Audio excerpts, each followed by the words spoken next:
স্বয়ং ব্রহ্মা, বিভিন্ন পুরাণে উল্লেখ আছে স্বয়ং ব্রহ্মা জগন্নাথ, স্বয়ং ব্রহ্মাকে জগন্নাথ দেব নির্দেশ দিচ্ছেন যে তুমি আমাকে জগন্নাথ মাসির বাড়ি মন্দিরের জন্মবেদী থেকে তুমি আমাকে কর্মবেদীতে নিয়ে গিয়ে বসাও, নাহলে আমি এই বিশ্ব ব্রহ্মাণ্ডের কর্ম করতে পারবো না। তাই জন্য এটি স্বয়ং ব্রহ্মাকে জগন্নাথ দেব নির্দেশ দিয়েছেন। এবং এই মাসির বাড়িতে যে 9-10 দিনে আমাদের শুক্লা অমাবস্যার যে দশমী তিথি, শুক্লা অমাবস্যার দ্বিতীয়া তিথিতে হচ্ছে রথযাত্রা উৎসব, এবং শুক্লা অমাবস্যার যে দশমী তিথি সেটি হবে আমাদের উল্টো রথ। সেই উল্টো রথের পুনর্যাত্রার দিন আবার জগন্নাথ মহাপ্রভু আবার আমরা রাজা সাজিয়ে ওনাকে জগন্নাথ দেবকে আমরা রথে করে আবার আমরা জগন্নাথ মন্দিরে শ্রী মন্দিরে আমরা ফিরিয়ে আনব। এইটাও আপনাদের জানা উচিত যে এই যে দক্ষিণ দিকে যে টান, দক্ষিণমুখ যে টান হবে, তাই জন্য জগন্নাথ দেবকে যে রথে আরোহণকালে যে উল্টো রথের দিন যিনি দর্শন করবেন তিনি দক্ষিণা কালী হিসেবে তিনি দর্শন করবেন। কারণ কথিত আছে যে দক্ষিণা কালী, যে কালীঘাটে যে দক্ষিণা কালিকা রূপে যে দর্শন হবে সেটি জগন্নাথ দেবকে আপনারা উল্টো রথে সেই দক্ষিণা কালী রূপে আপনারা দর্শন পাবেন। কারণ সেই সময় বলা হয় যে জগন্নাথ দেব দক্ষিণা দিয়ে যায়, কারণ তোর যা ইচ্ছা তুই নে, তুই আমাকে শুধু দর্শন কর, আর কিছু কর, দর্শন করলেই ফলপ্রাপ্তি। জগন্নাথ আর কিছু চায় না, শুধু ওনাকে দর্শন করতে হবে। এবং সেই দিন ওনাকে অর্ধনারীশ্বর হিসেবেও আমরা দেখতে পাবো। এই তত্ত্বগুলো আপনারা জেনে রাখুন।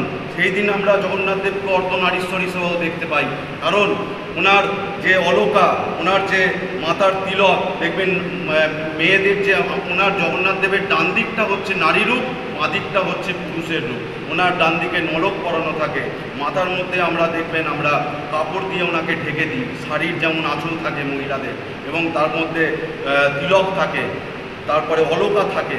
এইভাবে ওনাকে অর্ধনারীশ্বর রূপে আমরা দেখতে পাবো। জগন্নাথ দেবের রূপের মধ্যেই 9টা গ্রহ, নবগ্রহ আছে। যেমন ডান দিকে চোখ হচ্ছে সূর্য, বাঁ দিকে চোখ হচ্ছে চন্দ্র, নাক হচ্ছে মঙ্গল, মাথার তিলকের মাথায় হচ্ছে বৃহস্পতি, টোটাল মুখমণ্ডলটা হচ্ছে বুধ, এবং যে জগন্নাথ দেবের 4টে যে কোণ আছে সেই কোণ হচ্ছে শুক্র, জগন্নাথ দেবের যে কালো যে রূপ আছে সেটি হচ্ছে শনি, পেটে ঘোরানো আছে কেতু। তাই জন্য কাউরই যদি নবগ্রহে, কাউরও যদি বিভিন্ন মানুষদের ভক্তদের নিশ্চয়ই হাতে কোনো না কারোর গ্রহের দোষ থাকে। আপনি যার গ্রহের দোষ আছে, আমি যেটা বললাম সেই অঙ্গের দিকে আপনি তাকিয়ে থাকবেন, দেখবেন আপনার গ্রহের দোষ কেটে গেছে। তো জগন্নাথ দেব হচ্ছেন, কিছুক্ষণ আগে বললাম, হচ্ছে স্বয়ং দক্ষিণা কালিকা।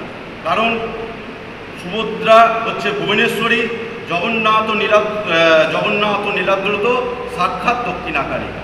তাই জন্য বলরাম হচ্ছে এখানে উগ্রতারা, 16 পানি, সুভদ্রা ভুবনেশ্বরী, জগন্নাথ নীলাদ্রুত সাক্ষাৎ দক্ষিণ কালিকা।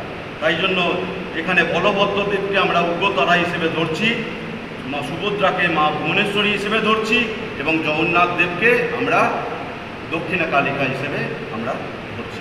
এটা সম্পূর্ণ গ্রন্থে, সম্পূর্ণ শাস্ত্রে এটি উল্লিখিত আছে। এইভাবেই আমরা, এবং এই যে নবগ্রহের কথা বললাম, যে কথিত আছে জগন্নাথ দেবের রূপ হচ্ছে সমস্ত, কারণ হরে কৃষ্ণ কৃষ্ণ কৃষ্ণ হরে হরে, হরে রাম রাম রাম হরে হরে। যিনি কৃষ্ণ তিনিই জগন্নাথ, তিনিই রাম, তিনিই কালী। তাই জন্য কথিত আছে ব্রহ্মাণ্ড মালো মালো হরি, তোমারও শরীরে কত বিরাজন।